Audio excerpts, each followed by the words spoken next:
Hi, this is Wendy Chin-Tanner for the Huffington Post, and this is Turn, my new poetry collection from Sibling Rivalry Press, coming out on March 14th, 2014. Turn is a memoir in verse that's written in 3 parts, and today I'm going to read to you a selection of poems from each of those parts. I hope you enjoy them. 1. On the beach where they played the shell game, my eyes looked out to sea. Walking, forgetful of last steps over broken sand, I wished then to know nothing, wanting only to fuse with the fog rolling in, to reach the city of light shining, surely, over the horizon. Tempest. 1. Before the rain, the river sweeps its gusty air down the street from the promenade. A cloud of dust gathers over her halo of permed hair. 2. She is sweeping the front stoop of the Dutch house with crab-like steps, short legs bowed from the births of 7 children, and I, the only daughter of the second unwanted daughter, watch the passing cars splash the puddle, always lingering at the curb, waiting beneath the umbrella of the Brooklyn tree for the first cool drops to fall. 3. One morning there is a fuss. Mother beats my legs with the bamboo handle of a feather duster, and I run. She follows me, silently waving Mother away, and soothes me with the smell of her, of tiger balm and something acid and female underneath. 4. My wet cheek slipping against the back of her silky floral shirt, she hoists me into the Mai Tai she made from scraps left over from the factory, though I'm already too big, and she had urged Mother to do it for my own good, she says, so I would not become a monster. 5. I am her creature, her Caliban, or am I Miranda with my thin winter skin? Mother says I am the child of milk, eggs, and avoiding dark foods during pregnancy. 6. It has been years since I have passed through those squealing gates, but every stain, every scar inflicted on the surface of that house finds itself a home within me. The rot on the kitchen floorboards, the soiled splotches on the velvet couch, the barren garden leveled by a storm, and the boxes stacked up to the chandeliers throughout that once majestic space, making a maze. 7. It's easier to remember these details, to no longer feel the night gaping outside the window, the yawning maw waiting to swallow me whole. The scenes of my memory have, like celluloid, unreeled, melted into dreams. 8. It's easier to forget the Saturday in November, the bag of apples in front of the TV showing Fist of Fury, with him using grandfather's knife to turn the skins of each bright fruit into single red strands before biting into their flowery white flesh, bite after bite, eating one after the next insatiably, and me, hands clutching my own apple, trying not to let my eyes stray from the screen. 9. In my own bedroom at home with Father, a dresser drawer drops onto my foot, and even before the shooting pain comes, the big toenail turns a deep purple black.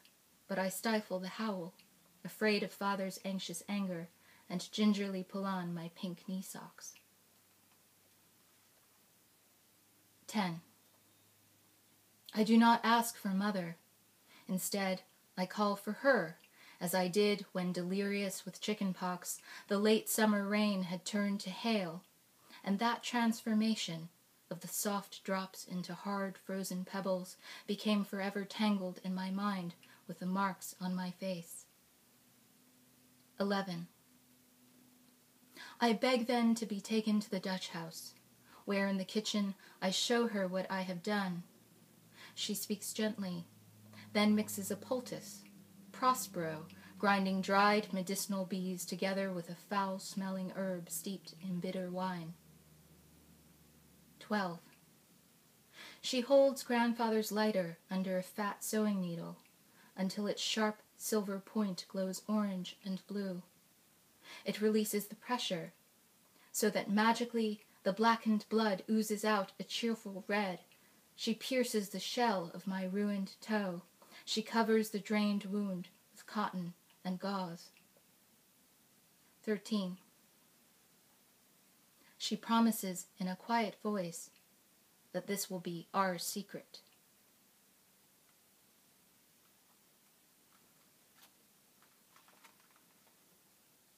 Persimmons on Sunday.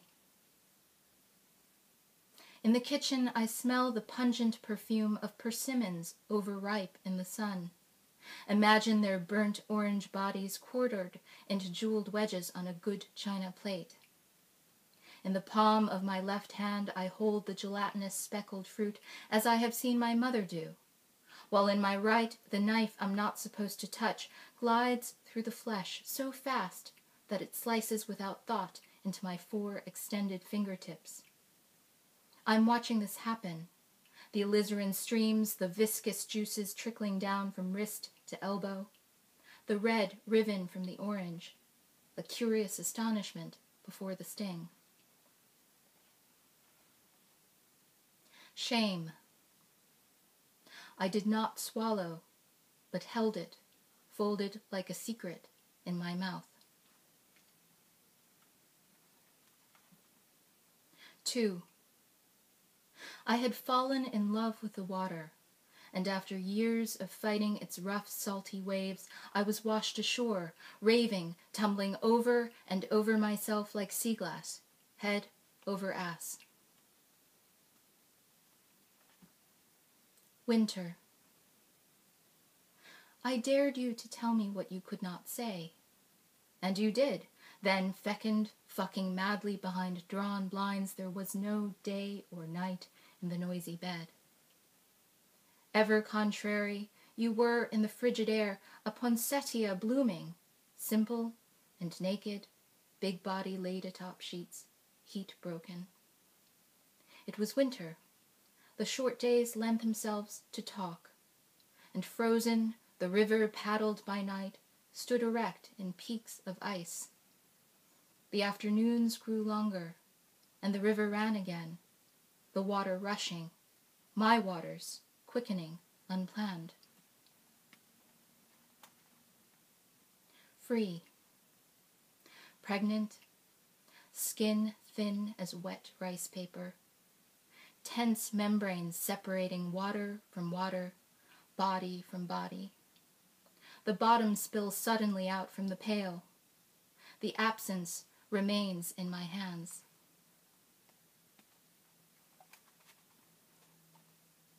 Through the bathroom door, I hear my husband and our little girl above the tempest in my head.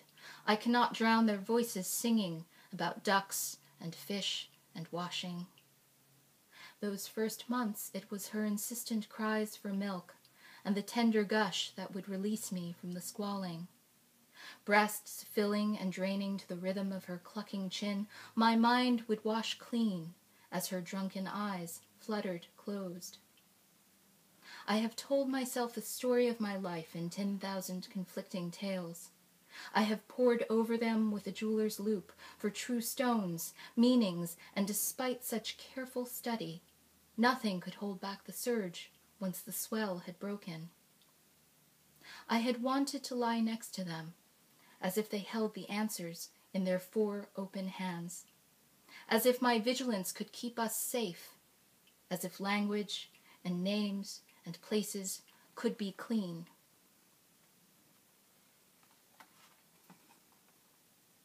Three. My pockets are empty. I have let go of all I have known, to stand here, to look both ways before crossing. Saying yes. Though they said that you would, you do not forget the pain of your sacrum and pubic bone yawning wide open like a rusted gate that could not close. And when she was flopped onto your breast, of her face unfurling before you like a fist, as the grip on the bird fluttering in your chest let go. Grasping both your hands, she scales your body like a monument, heels digging into the fascia of your thighs, feet perching square on each of your hips, and you imagine that you could sail up like balloons over what had ruined you. The wrong beginnings, the wrong turns. You wonder if, after all, you haven't missed your chance when, poking her snub nose into yours, she fixes you with your own familiar gaze and asks, "Mama, are you happy?" Her voice lifting up so high. "Mama, you say yes?"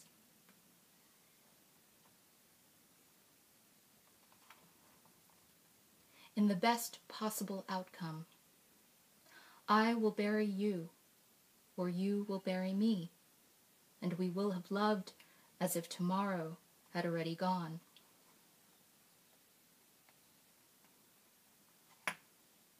Alzheimer's. As if childhood had not died, as if the intervening years had not passed you by. Giggling, she is peeking at you through the widening lacuna, signaling ship to shore, unmoored but restored to your own private time. Her face, the face of your waking hours, mother's milk gone sour. If you let it be again, as it was between you, then what would happen to what happened, to what was real or true? What would you do? And I'm going to end with the final poem of the book, which is called The Wheel. We fought the summer before I became a sophomore. You slammed the drawer, and I closed the door. And when you shouted from the stoop as I swooped into the subway, I didn't know that we would wait a decade to break the silence we made impossible to betray. The incense burns before the effigies, cardboard cars, spirit money, minor deities, the family tree blackening in the urn. The wheel turns, and we love again, not in spite of death, but because. Thank you so much.